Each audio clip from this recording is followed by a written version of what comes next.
एक बार देवर्षि नारद भगवान विष्णु के पास गए और प्रणाम करते हुए बोले, भगवान मुझे सत्संग की महिमा सुनाइए। भगवान मुस्कुराते हुए बोले, नारद तुम यहां से आगे जाओ, वहां इमली के पेड़ पर एक रंगीन प्राणी मिलेगा। वह सत्संग की महिमा जानता है, वही तुम्हें भी समझाएगा। नारद जी खुशी खुशी इमली के पेड़ के पास गए और गिरगिट से बातें करने लगे। उन्होंने गिरगिट से सत्संग की महिमा के बारे में पूछा। सवाल सुनते ही वह गिरगिट पेड़ से नीचे गिर गया और छटपटाते हुए प्राण छोड़ दिए। नारद जी आश्चर्यचकित होकर लौट आए और भगवान को सारा वृत्तांत सुनाया। भगवान ने मुस्कुराते हुए कहा, इस बार तुम नगर के उस धनवान के घर जाओ और वहां जो तोता पिंजरे में दिखेगा उसी से सत्संग की महिमा पूछ लेना।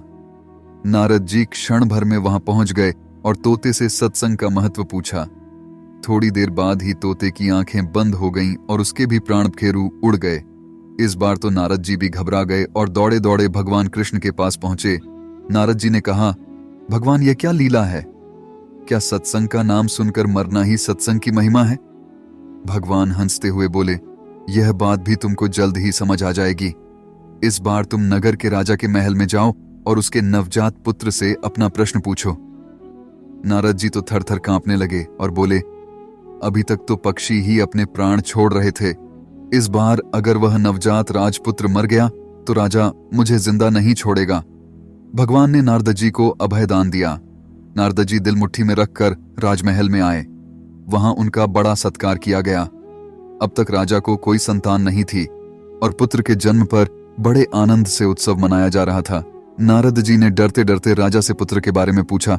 नारद जी को राजपुत्र के पास ले जाया गया।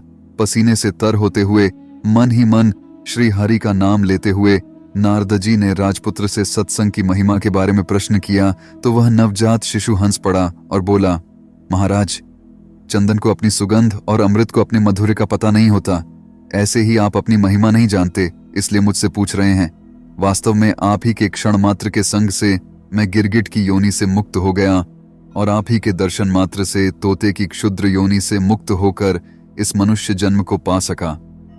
आपके सानिध्य मात्र से मेरी कितनी सारी योनियां कट गईं और मैं सीधे मानव तन में ही नहीं पहुंचा अपितु राजपुत्र भी बना। यह सत्संग का ही अद्भुत प्रभाव है। बालक बोला, हे आर्षिवर, अब मुझे आशीर्वाद दें कि मैं मनुष्य जन्म के परम लक्ष्य को पा लूं।